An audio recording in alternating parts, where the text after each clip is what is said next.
get the last of the poison out of me. That's right. We've been podcasting all day. Nick's feeling the effects.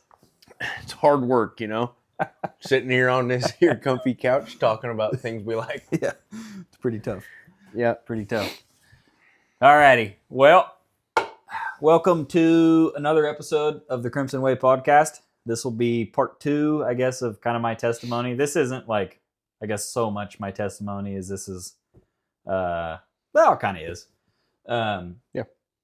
But this is going to be the story about a great big bull. Probably we never threw an official tape on him. But he's big. He's probably like a 360 bull. Next to my wife's 350 bull, he looks pretty small. Her bull looks pretty small. So, and keep in mind these are Roosevelts. These are, yes, technically speaking, yeah. Cascade Roosevelts. Yeah. But yeah. So, big bull. Long story short, big bull. Yep. Well, I guess we'll get into it. So this was in the 2022 archery elk season. A little bit of backstory on this bull. So in the 21 season, after I killed my bull, my best friend back home, we found right after I killed my bull, it wasn't very long after that, we found this other bull. And the ground that we were hunting is a whole bunch of private chunks that are like relatively big private chunks, like anywhere from 600 to a couple thousand acres. But not really, not like super open country, like mostly timbered country, several clear cuts. And it's right like in the foothills, if you will, right off of the valley. So it's relatively inaccessible, most of it. Like it's completely inaccessible unless you have private access, of which we had on a couple different pieces of ground. We had the main property that I hunted, and then we had the main property that he hunted. And they were kind of, there's this ridge that kind of runs down, and I could hunt kind of one side of it and he could hunt the other side of it, and we couldn't really hunt the middle. And we actually managed to, and these are destination ag elk, so they were like pretty consistent early on in the season anyways, going to the food source. But then after that, they would kind of disperse, and then they became like definitely a little bit harder to find. But kind of amazingly, we were able to keep track of this bull. And we got access to some timber property, just kind of like on a stroke of luck, kind of like a fluke of dumb luck. We were able to kind of like keep tabs on this bull more or less the entire season, and chased him around and hunted him, and honestly got really close to killing him several times. So we had like quite a bit of history with this bull in particular in the 21 season, but we didn't get him. And in the 22 season, he was kind of like our main focus, if you will. Like he was kind of like the bull that we were really after. And which year was he bigger in?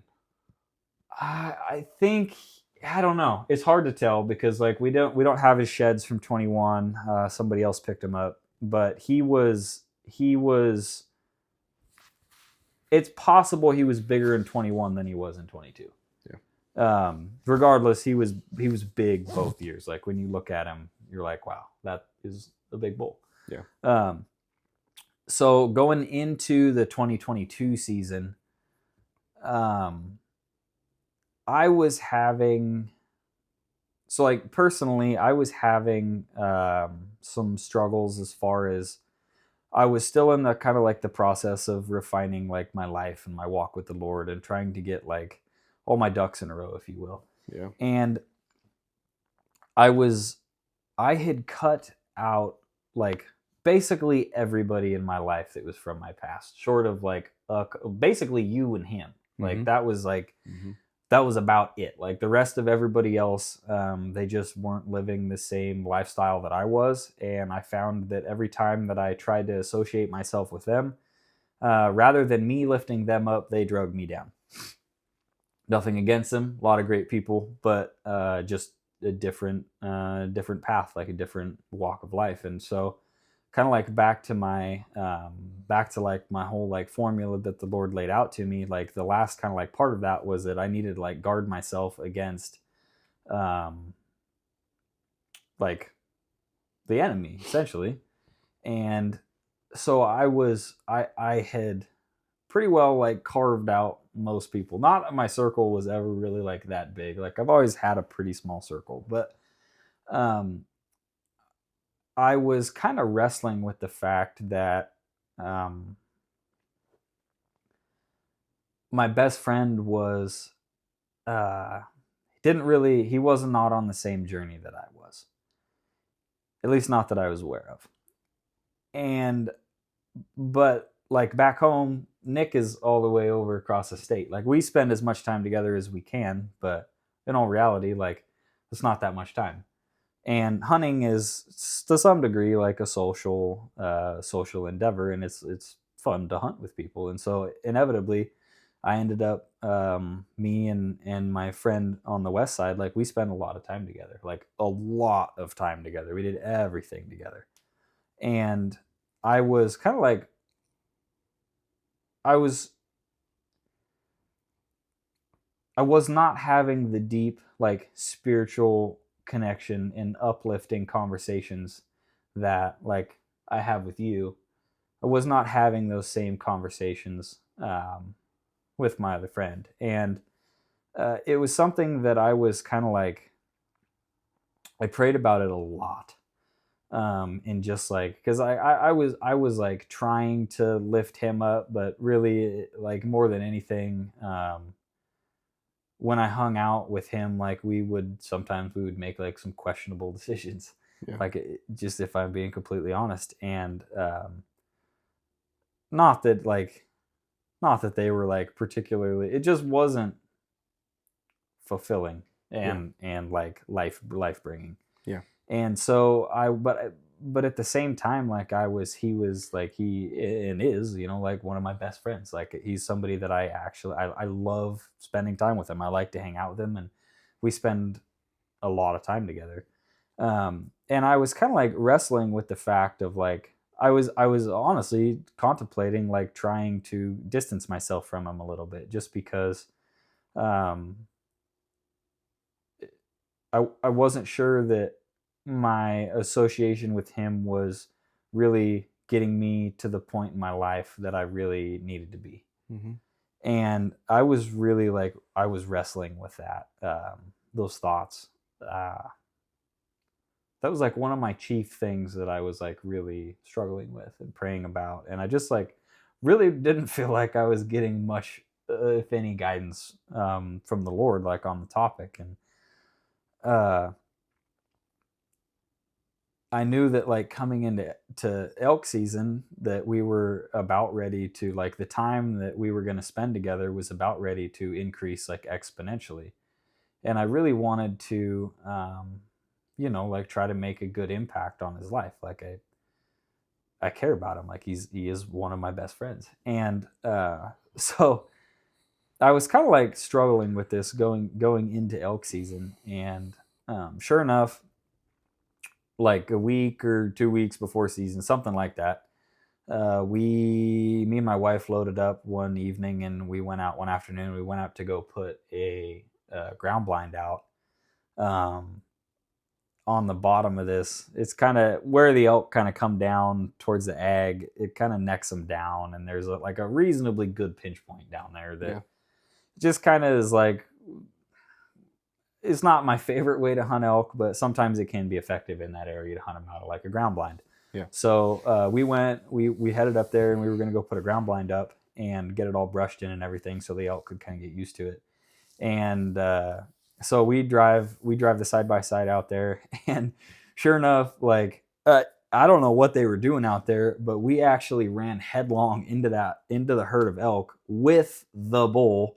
And we had seen him a couple times that summer. Like we knew he was around, but like that's the earliest I have ever seen like a big bull in the herd of cows. And sure enough, like he's standing there in all of his glory, right exactly where we were going to put the ground blind. And they blew out of there. Not hard. Like, I mean, we were down in the farm field, so they were kind of used to being disturbed and bumped a little bit. So we blew them up the hill, and but I mean, got really good look at him. You know, I got good video of him, and you know, it was for sure the same bull. So we get the ground blind set up and get it all like brushed in and everything, and we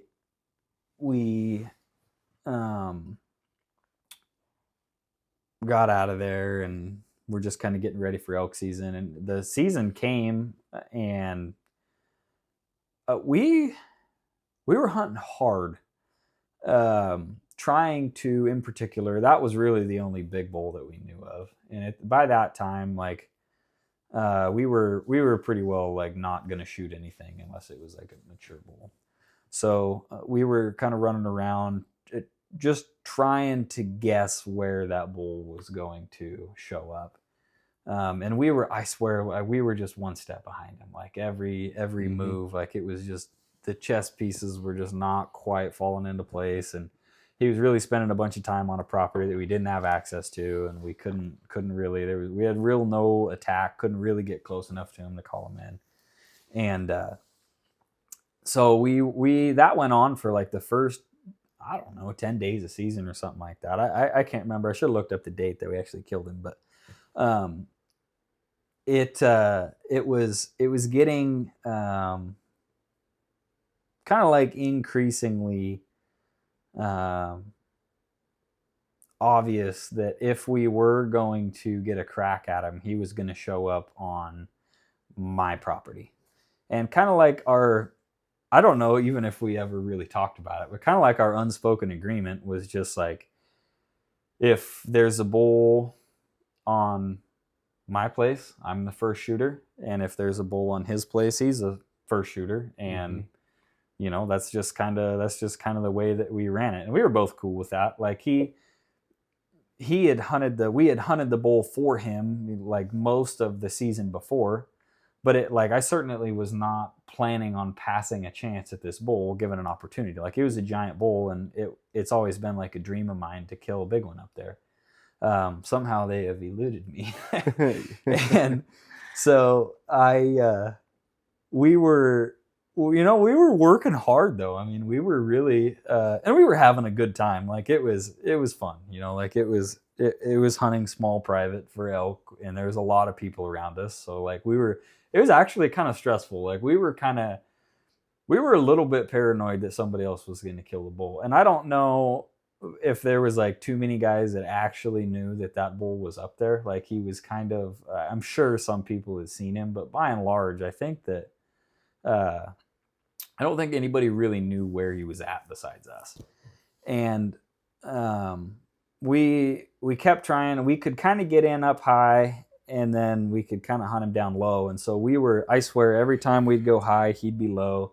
Every time we'd go low, he'd be high. And we just never could tee into this thing. And we finally, we hunted high one evening, and we were coming down the mountain, and it was a little bit, but like it was just getting dark, and like barely, probably a couple minutes of legal shooting light left. And we're kind of coming down the mountain, and I had a cell cam down on the bottom of this field right next to the blind, and cell cam lights off, and you know, like as soon as we get the notification, like you know that, yeah. So I pull my phone out, and I was like, I show him like the notification, and I open my phone, and sure enough, like it's that bull standing in front of the camera, like in all of his glory, just like standing there. And I showed him the picture, and he was driving, and I could like visibly see him deflate. Like he just bummed. And because of the fact that he's on the property you have access to, not Yes. the one that he does, right? Yeah. Yeah. And the property that I have access to, like we kind of had that piece like pretty well figured out. And like if the elk was there, once they got to that property, the chances of them leaving that property without being bumped were like pretty low. Like once they kind of got there, we knew that we had them. Like that was really kind of like what we were waiting for. Yeah. And we got it was by no means was it 100% like success rate, but the last few years that we hunted it was almost 100% success rate. Like Well, yeah. we got very, very proficient at killing these elk once they got there. Like we figured out how to do it. Yeah, I mean, your wife killed that bull there. Yeah. You killed a couple. Yeah. Right? Like there was a number of them that you guys... my dad killed one. Yeah, like it was we figured it out.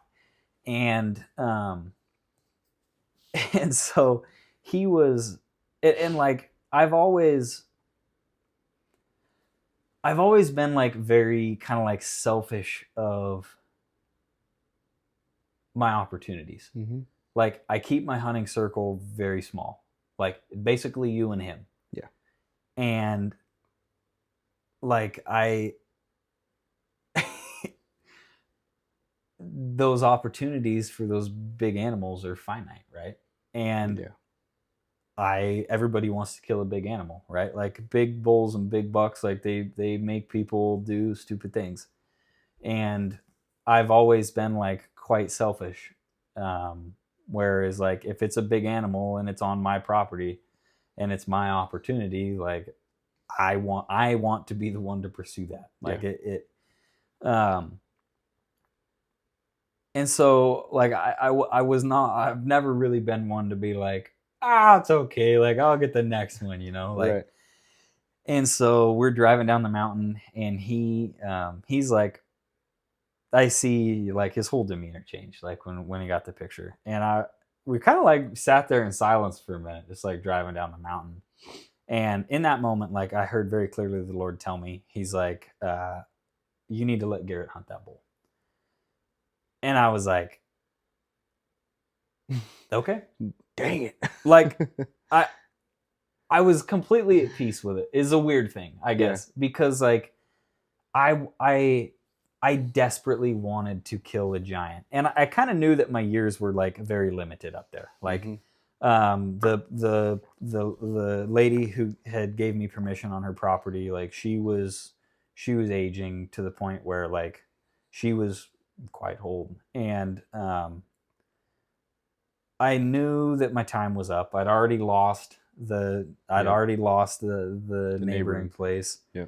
And it was like the end was in sight. Like I was running out of property and I was running out of time.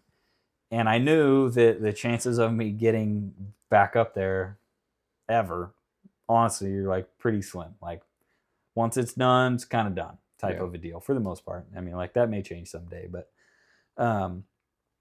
and I loved hunting up there. Like it's honestly like one of my favorite places. And, but like in that moment, like I heard the Lord like quite clearly, and he told me, he's like, you need to let him hunt that bull. And I was like, oh man, I was like, all right. So we're driving down the mountain, and I told him, I was like, hey man, like I want you to hunt that bull. Like I want you to kill it.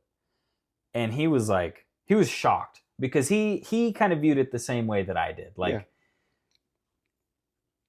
it's quite an opportunity, right? And he was like, "Are you sure?" He's like, "Like, you know what you're saying." That's not what he's expecting to hear. No, not at all. And I was like, "Yeah, I'm sure. Like, I want you to be the one to like shoot that bull. That's your bull." And of course, then, it was like that's the way it was going to be. You see the life come right back in. Life came right back in him. Yeah. And so that was, I don't know what, that was like probably like a Sunday afternoon or something like that. I can't remember. I had to work the next day. Could have been I can't remember when I actually, it was more like Wednesday or Thursday. But so the next morning I had to go to work, and he was going to go hunting. And, like it was one of those deals where like the landowners knew us. Like I could go to his spots, no questions would be asked. He could go to my spots, like no questions would be asked. Like it was just, we were always together. Like we were always, if we were up there, like we were always together, and the landowners knew us. And so like it was, and he's like, well, I was like, just go up there in the morning. I'm like, you're good. Like, you can go up there, you go hunt him. And because like we knew he was going to be there in the morning. Like there was no question. Like, he was going to be there. And so the next morning, like, and this is kind of like after this is like 22. So this is after the 21 season. My relationship with the Lord is like greatly improved. I've kind of got like my systems in place, and I'm really like, I'm kind of like, I'm seeking the Lord, and I'm on the right track. And like, I wake up every morning, I work out, like, I read my Bible. So that morning was no different. Like, I woke up early. I mean, at that point in time, I was waking up at like 3 o'clock in the morning, like, because that's what I had to do in order to like stick to my routine, like busy days. So I wake up, get my workout in, read my Bible, like everything is like just like going good. It's dark, of course, pitch black. I'm driving to work in the dark. And I always I take the time in the morning. Takes me about a half hour to drive to work. I'll spend about 15 minutes of that time praying. That's like kind of like my daily prayer time, if you will. And so I'm driving to work and I'm praying and I'm asking God, I'm like, God, like, please, like, help me be like a witness and a good influence to my friend, because like he means so much to me, and like I want him to like be pursuing the things that I'm pursuing, like pursue you, right? Because like sometimes the people that are closest to us are like oftentimes the ones that are the most difficult to reach. And they're the ones that, like, for whatever reason, they should be the easiest ones to talk to, but they're the ones that are like the hardest ones to talk to. And that door had just like, I don't know. I mean, I just never, like, I'd never really talked about God with him that much, like very little. And I spent a lot of time with him, like a lot of time with him, but I don't know. Like, I just never talked to him about God, and that's my bad. But like, I just never, I guess I was always just waiting for the right opportunity, and I never really felt like that opportunity was there. Cause like, on one hand, like, I didn't want him to think that I was like crazy, essentially, like, truthfully. And,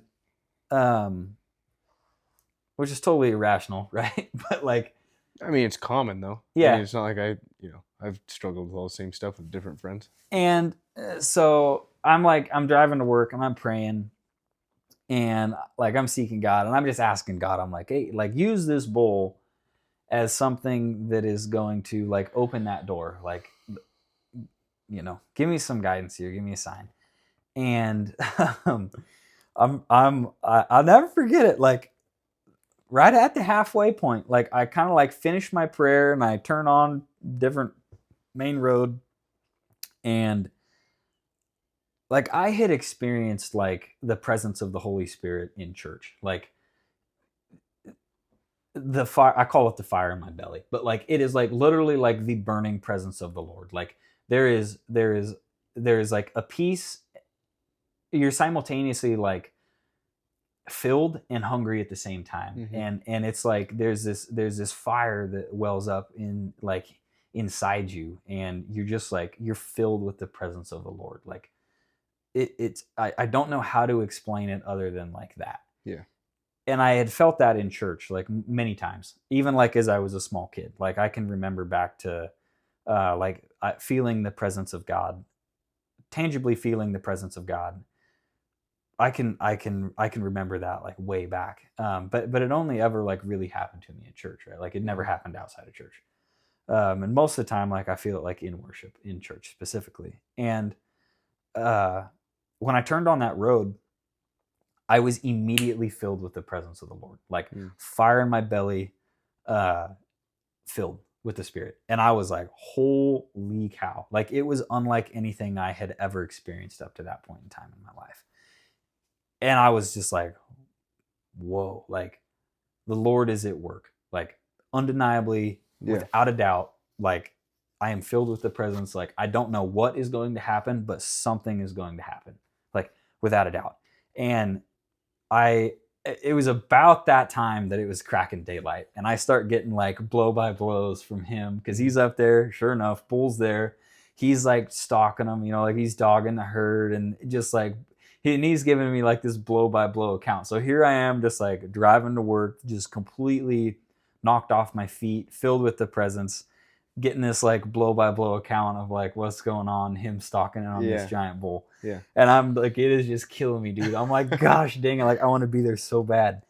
And he didn't get the bull. The bull basically like just was never able to get close enough to the bull, and eventually like they jumped the fence and got onto the neighbor's place. So that was like, once they're up there, it's like kind of the end of the morning hunt. So he and I was he's it comes to an end, and I had some things that I had to get done. I had some dirt work to get done. I love excavation. I love running machines. Mm-hmm. And we were putting in some actually we were building some greenhouses, and I was working on doing these big French drains in between these greenhouses. So I had a lot of digging to do. And like just still like hours later, like filled with the presence of the Lord. So I am like sitting in this excavator, which is like my happy place, my next happiest place next to being in the woods, right? Yep. And I'm sitting in this excavator, and like I didn't really like listen to like praise and worship music that often, right? Kind of rarely, honestly, to be honest. Like I love music, but I never really like that. That's kind of a different story for a different day. But like in that moment, like I was just so overcome with the presence of the Lord that I was just like, I have got to like praise God. And so I'm sitting in this excavator and I'm slinging dirt, and I'm just like blaring praise and worship music, just filled with the presence. I mean, hours later, and I was like, this is wild. Like I have never experienced this ever, like.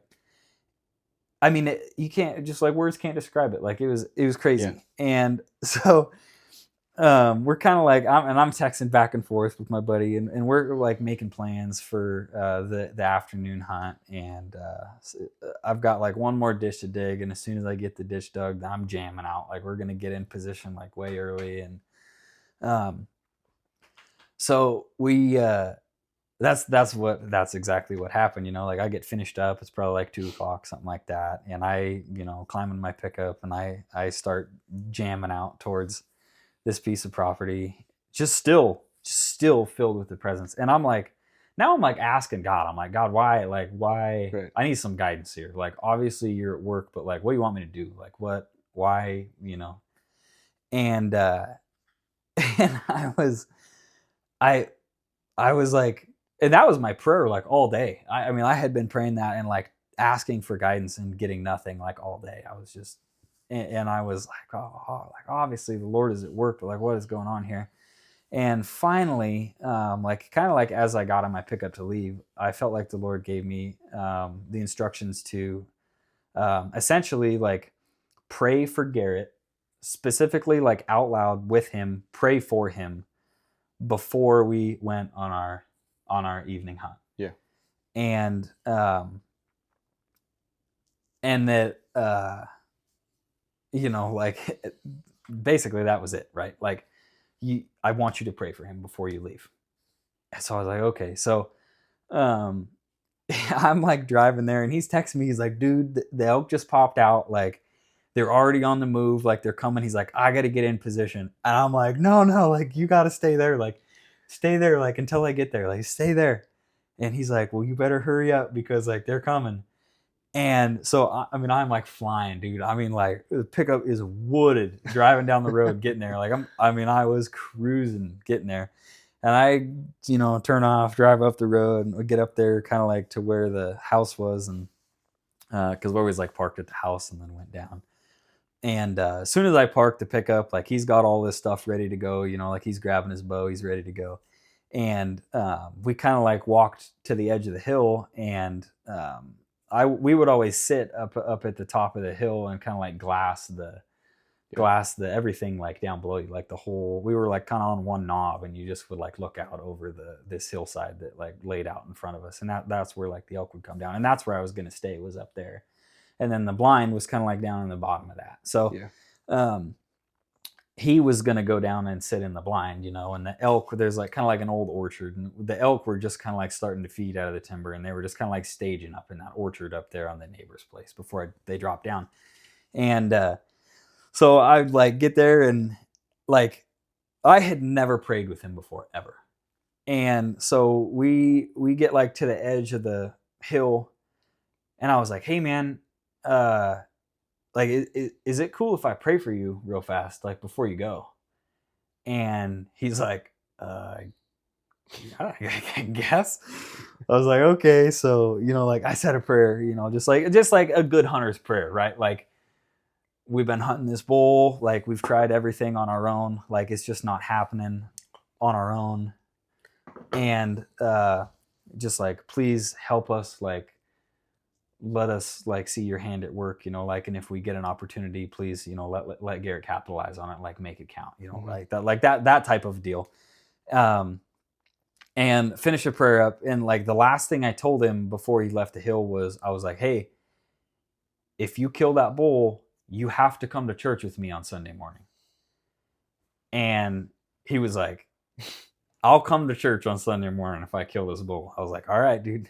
And so he goes bombing off the hill, and he goes down, gets in the blind. And so and it is pretty early. I mean, this is like maybe like, I don't even know, 4:00, and it doesn't get dark until like 7. And most of the time we don't like see the elk until like 6, type of a deal. Right. It's like real early. And so I'm sitting there and I hear another rig pull up, and it ended up being like one of my other like really good friends, his grandma is the one that owned the property.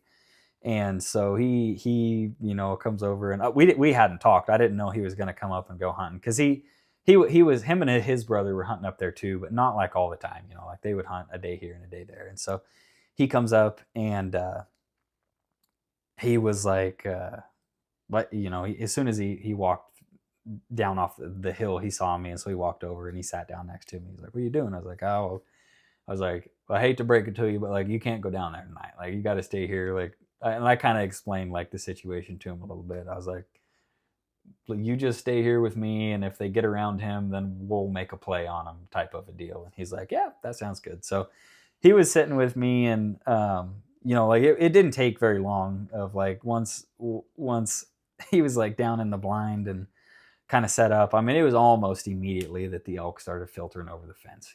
It's like cow, cow, cow, cow. You okay with taking a break for Yeah. a sec? Quick pause. So you were talking about him showing up. Yeah. So my old roommate, he showed up. This is the property that I used to live on, by the way. So my old roommate showed up, and he sat down on the hill next to me, and like, still, I am still like filled with the spirit. Like, undeniably, I know something is going to happen. Like, without a shadow of a doubt. Like, I knew for a fact he was going to kill that bull. I knew, like, I knew that he was going to kill that bull. And so the elk, like, they start jumping over the fence, and sure enough, like, pretty soon, didn't take very long, here comes the bull. He jumps over, and he's just screaming. Like, I mean, he is just up there in all of his glory, just chasing cows around, rutting cows, screaming. And this was like one of those bulls that like, he didn't do anything fast. Like, this bull was like, we spend hours upon hours upon hours watching this bull, and he may stand in one spot and just turn his head and look from side to side. He may do that for like 15 or 20 or 30 minutes at a time. Like, he was just like one of those big old bulls. Like, you always know a mature animal because they don't move quickly. Like, right, they don't do anything fast. No, everything they do is slow and methodical and kind of thought out. But he's like chasing, like, there was definitely hot cows. Like, he was most definitely like rutting pretty hard. And so he's running cows around, and he's bugling, and it's like, I mean, I'm just like on pins and needles. And my buddy, he like, he'd never got to experience like any elk hunting like that at all before, and so he was like, this is crazy. I was like, oh yeah, like, this is what it's about.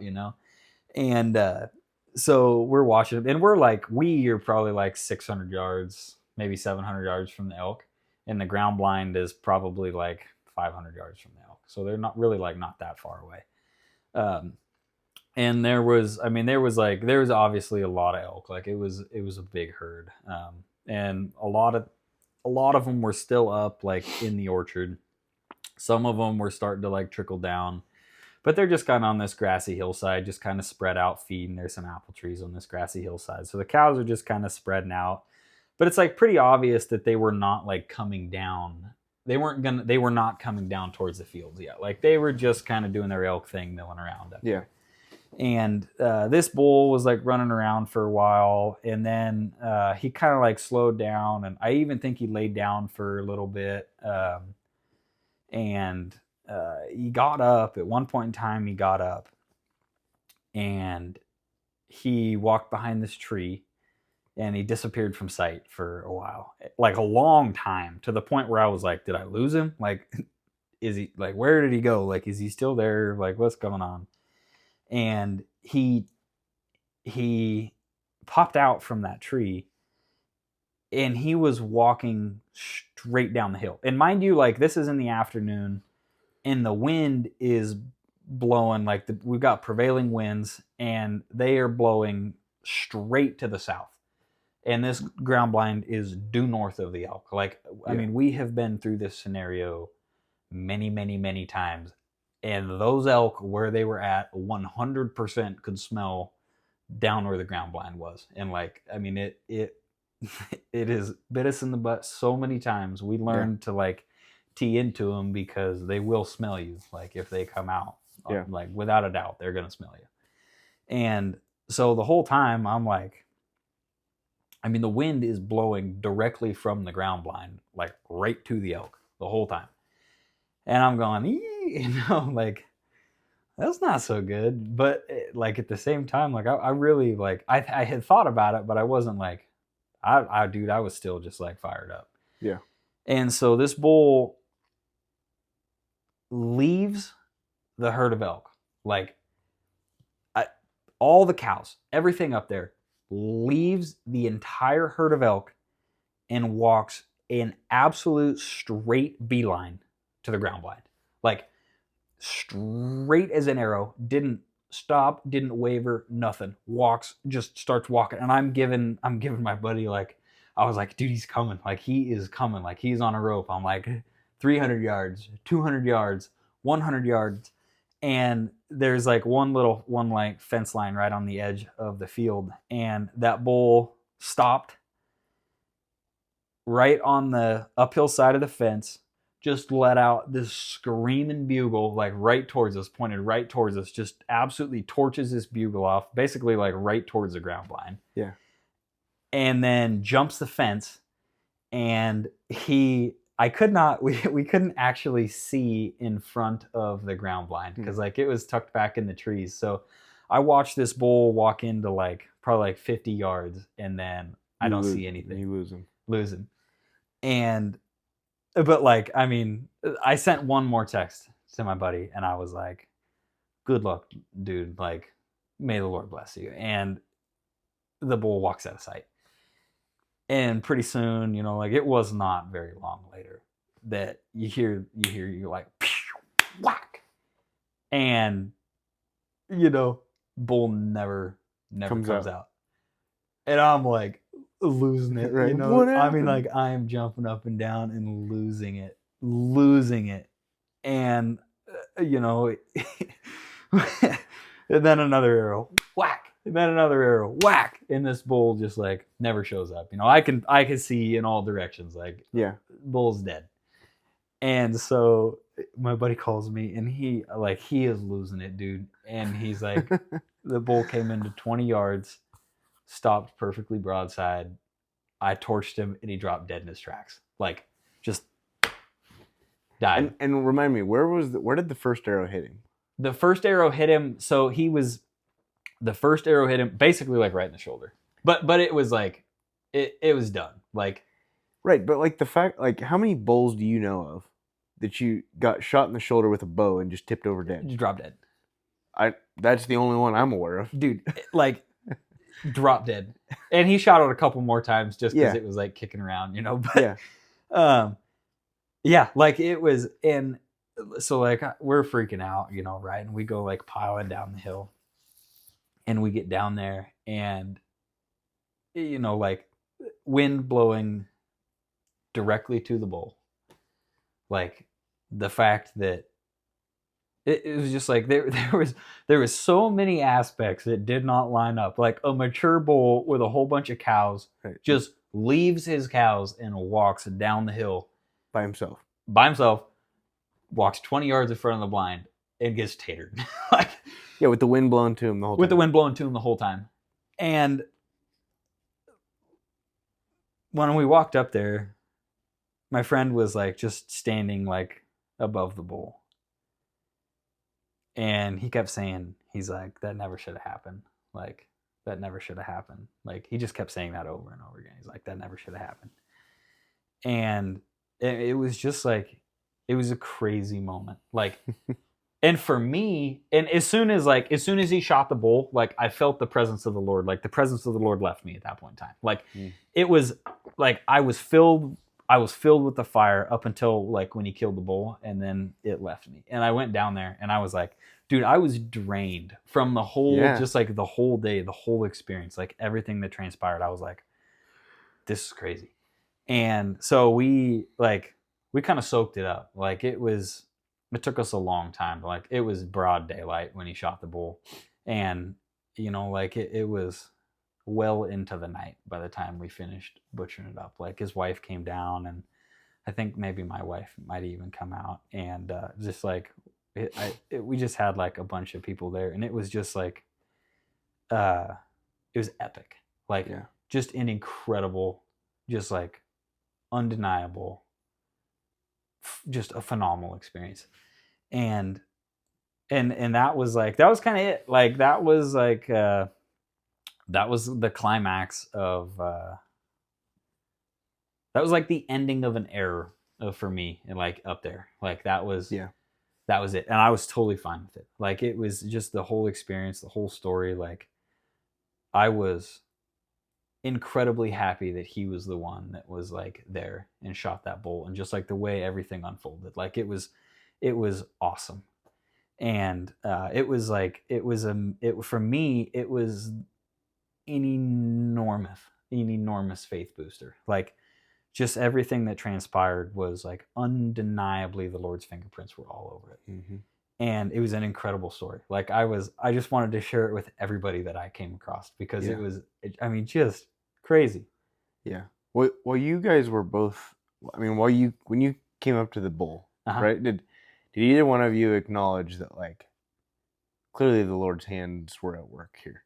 I can't remember, but it was like,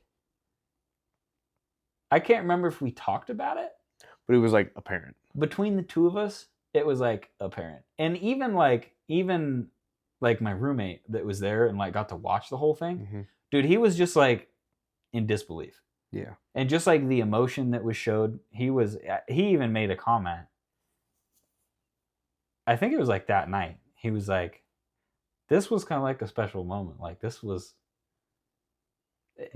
I mean, it was crazy, man. Like just the presence that was there, and just like the way that everything kind of transpired was pretty wild.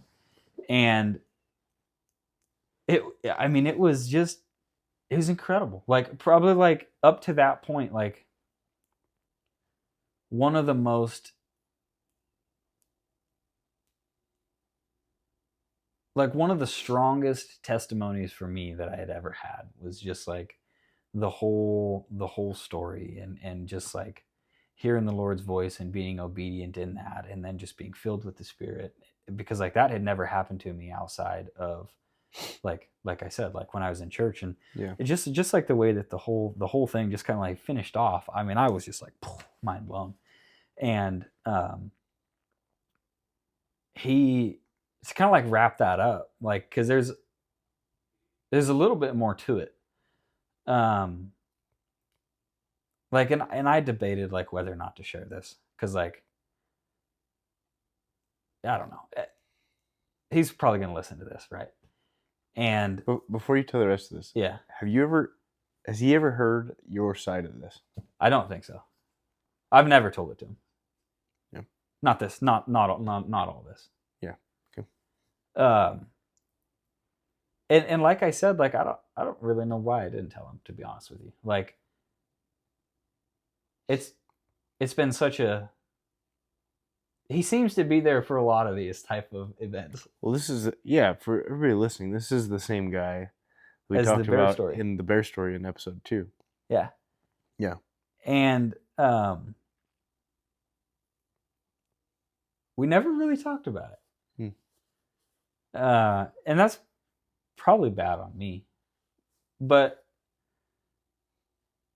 like the way that finished out, right? Like I think we killed that bull on a Friday.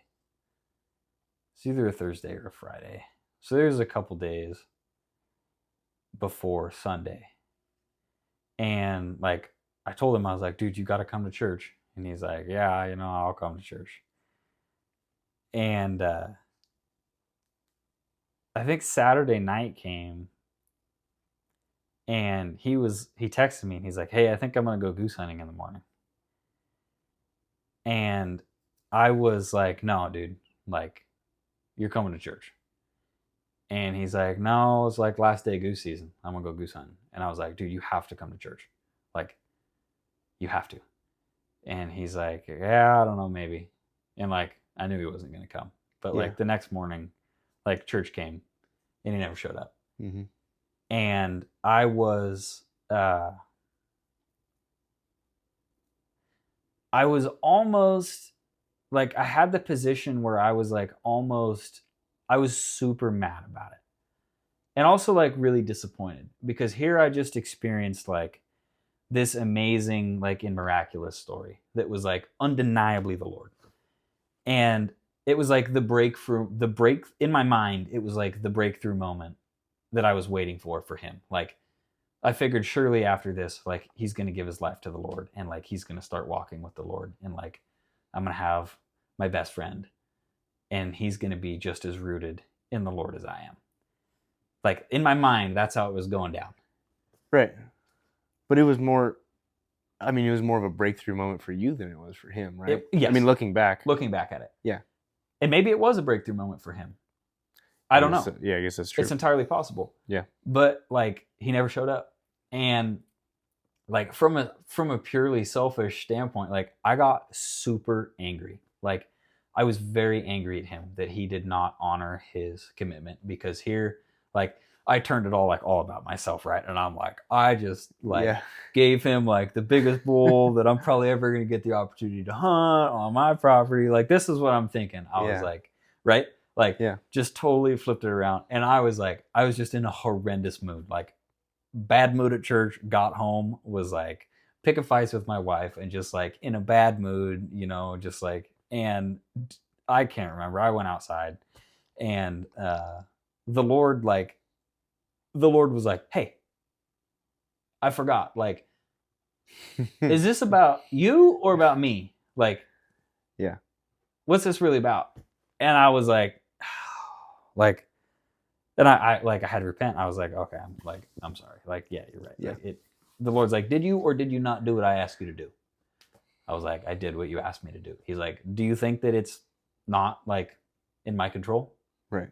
I was like, yes, it is in your control. He's like, okay, well then correct your attitude and move forward. Like, you did your job. Get over it. Right. Like, how many times does he say, if he starts a good work, he will finish it? Right. Yeah.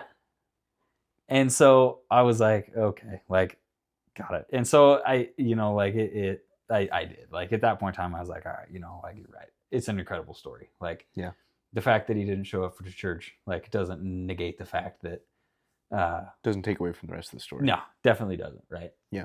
And everybody encounters the Lord on their own playing field, right? So, yeah. So if you're listening to this, you still owe me church date, my friend. Pay up. But yeah, I mean, it was, and then so that was in the fall, and then it was the following spring that the whole like bear thing happened. And so I don't know. To be honest, like, we didn't really we spend like a whole bunch of time together. Yeah. I haven't really spent that much time with him this year, just because we kind of each been going a little bit our own directions. And he just started his own company, and so he's been working a whole bunch, and like admittedly, like we haven't been like near and as close a contact as like historically we have been. Yeah. And so I don't know all the things that he's got going on in his life, but it was for me, like it like my own story. That was when that was like the first hint of the Lord has used hunting in my own life. That was kind of like the first instance that the Lord used like my hunting in somebody else's life, which ultimately, like at the end of the day, that's kind of like what lit like the tiny little spark that essentially like ended up becoming this podcast. And we'll share that story tomorrow. That's perhaps the only other one that I have that's like more powerful of a hunting testimony than this bull story is the one that we'll share in the next episode. So the episode after this, we're going to share another story that's like equally is just incredible. But this is a crazy experience for all of us. Yeah, for sure. Yeah, for sure, for all parties involved. And I think that how you felt about like, are you kidding me, man? Like I do all this for you, and you don't reciprocate that. Yeah. Right.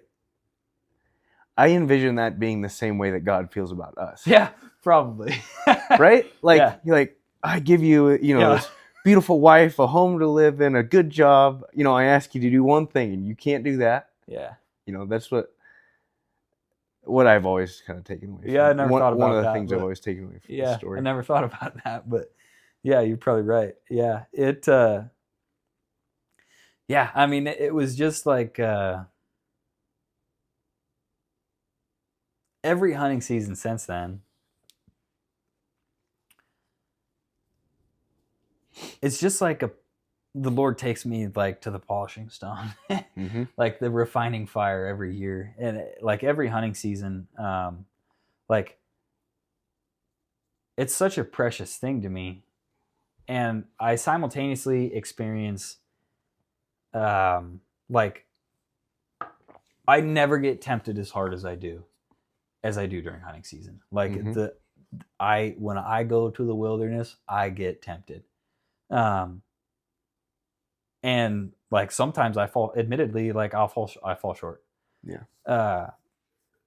And like I know better, obviously. But at the same time, like I also experience, that's like when I experience like my greatest periods of growth is almost always during hunting season. Yeah. And that's like when I learn my most valuable lessons, time and time again. Like there's just been so many. Like every single year is just nothing but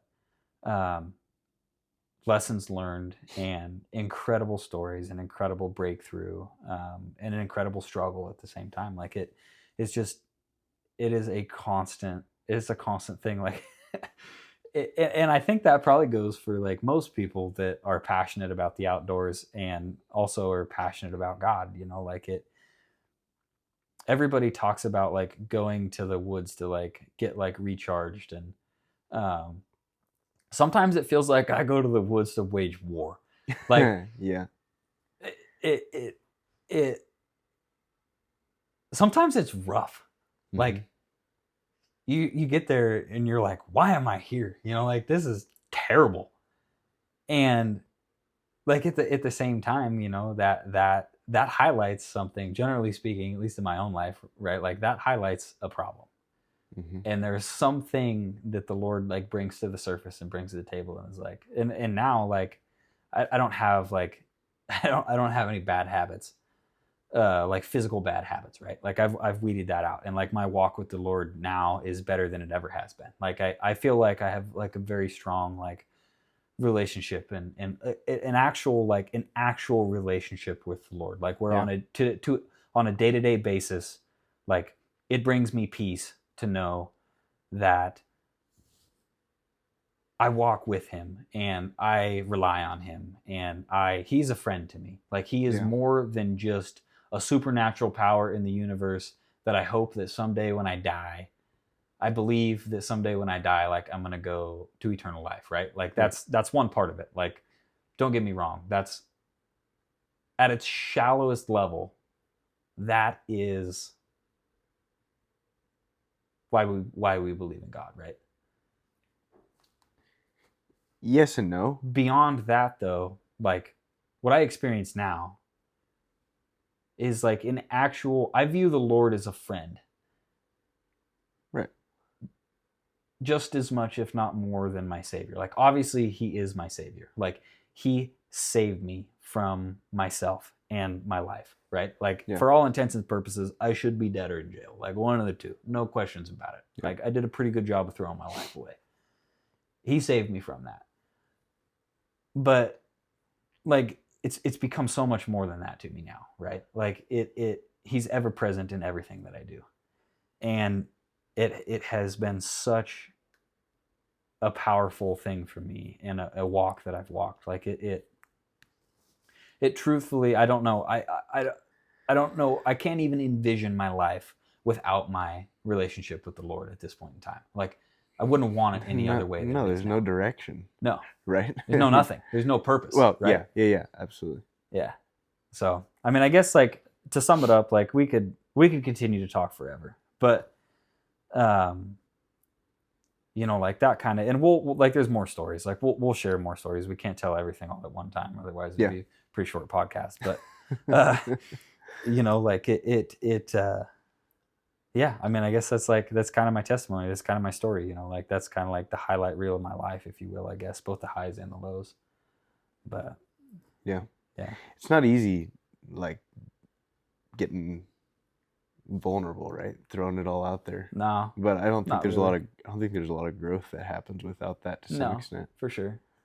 Both for yourself and others. Yeah. Well, and sugarcoating it, like at this point in time, like along the lines of like walking with the Lord, like I'm pretty ashamed. Like when I look back, like occasionally I'll run into somebody who doesn't know me now. Yeah. And they're like, hey, remember when we did X, Y, and Z? Like, that was crazy. That was awesome. Those were some of the best days of my life. And I think to myself, I'm like, man, I am deeply, deeply ashamed of those days. Mm-hmm. Like, I hope those are not the best days of your life, because if those were the best days of your life, like, you got nothing to look forward to. You need to find the Lord, my friend. Like, and that's the power of like our individual testimonies, right? Like, and everybody reaches different people. Mm-hmm. And like as outdoorsmen, like there's a lot of people that fundamentally believe in God and are like have some spiritual connection to the outdoors, right? Like it's almost impossible to spend any time in the outdoors without realizing that there is some kind of a special spiritual connection there. Right. This was all created with some design, right? But by and large, like, and we talked about this earlier, that like the outdoors is kind of like a selfish pursuit, but like it's kind of like a, what's the word? Like a lonesome. It's kind of like something that you seek in solitude a lot of times, mm-hmm. for most people, right? Yeah. Or like a very small group of people, right? Yeah. And I think that there's a lot of outdoorsmen that like passionate outdoorsmen that on some fundamental like level believe in a God and believe something like in the powers of like the realm of the spiritual, but they don't have like a working relationship with the Lord, right? And I hope that by like sharing my story, maybe that motivates somebody and like to start like ask themselves the question, you know, like what's the purpose of like what I'm doing? And like, what's it like to have a relationship with the Lord, you know? Because mm-hmm. like, I like it. I wouldn't have it any other way. Yeah. Oh, and yeah. I know you're the same way. Yeah, absolutely. And the way that you describe that as a relationship with the Lord is important, right? Yeah. I mean, it's everything.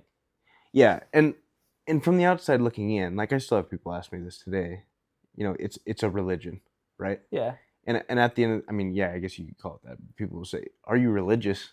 Right? And I'm often like, I don't consider myself religious. I consider myself having a relationship with Christ. For sure. Right? And there is a key difference there. Absolutely. Right? It's not all rules and yeah, you know, for sure. fire and brimstone. That's right? not It truly is a relationship. It is a relationship. It's the only thing that matters. He wants to know us on a fundamental best friend level. Yes. Right? 100%. Just like you and I know each other, but to a much, much, much deeper level, obviously. Yes. And, you know, we were just reading this in Matthew this morning, you know, when Jesus in the Sermon on the Mount, right? He says, I never knew you, right? Yeah. He doesn't say, you never followed my rules. Yeah. He says, you never knew me. Yeah. Or I never knew you. Yeah. Right? Like you said, there's a key difference there. That is the key difference, Yeah. right? And I think that a lot of people get stuck in the weeds of religion. Of like, oh, I don't go to church because they tell me that I can't do X, Y, and Z. Right. Or I don't go to church because like those people are hypocrites. Mm-hmm. And to some degree, like that's true. Yeah. Like church is full of sinners. Like that's why they're there. Yeah. But I think, well, it's no different than like, I mean, Jesus he spoke very openly about his opposition to the Pharisees. And why was that? Like the Pharisees kept all the rules. But like Christianity and having a belief in God is not about following rules. It is about the relationship. Like that is the only thing that matters. And so, like I want everybody to have that relationship, like, and experience that, because until you experience it, like, try it. I dare you, try it and see if your life does not improve on every level. I don't know a person that has honestly, like, tried it, quote unquote. Yes. And like actually tried it. Yeah, like truly, wholeheartedly have a relationship with Christ that has not had drastic changes in their lives, and radical, for the better, for sure, for the better. 100%. Yeah, 100%. If you want a better relationship with your wife, if you want a better career, if you want more money, if you want X, Y, and Z, you name it. If you want that area of your life improved, come to the cross and try it. Like, we are testaments. We are living proof. Where we came from is not where we are now. Not even close. No, for sure. Not even close. Yeah, I think that's a good place to end it. Yeah, I think that's so. a good thought to take home. Yeah, just think about it. Next time you're in the woods, why would the Lord throw you a bone if you're acting in disobedience? Knowingly acting in disobedience. Yeah. Ask yourself that question, and then use that as a tool to seek Him and to start improving your life. Use the outdoors as that leverage. Use the outdoors as that leverage. Yep. It works. Yep. Indeed. You want to close us in prayer? Yeah, I do. Father who's in heaven, just thank you for today, Lord. Once again, I just thank you for this opportunity for me and Nick just to sit down. And I just thank you so much for your grace and your mercy, God. And I thank you that you do show up when we call on you, Lord. And I thank you that you change our lives for the better, God. I thank you that you just pull us out of the muck and the mire, and that you set us on the solid rock, God.